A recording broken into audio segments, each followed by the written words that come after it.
This video is to show the mechanism for acid-catalyzed esterification of a carboxylic acid, otherwise known as Fischer esterification. When the reaction is carried out in acid, the first step in the mechanism is protonation.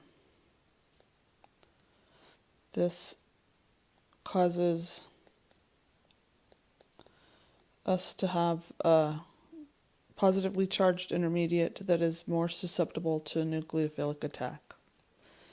The next step is the alcohol attacking the positively charged carbon in that intermediate.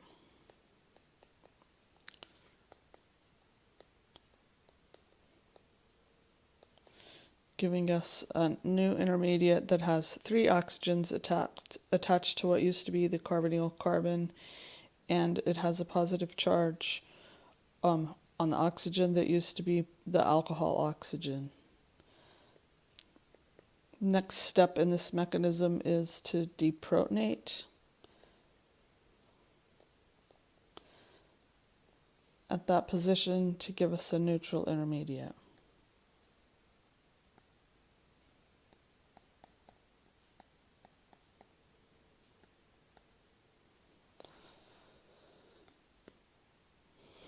The next step is protonation of one of the OH groups.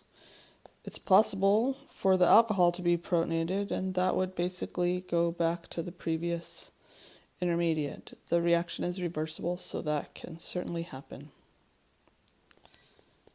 So once we protonate one of the OH groups, what we have is a better leaving group, because now that group can leave as water.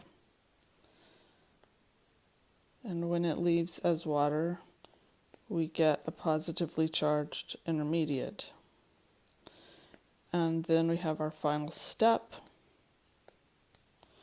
which is to deprotonate the OH group and give us the final product, which is the ester.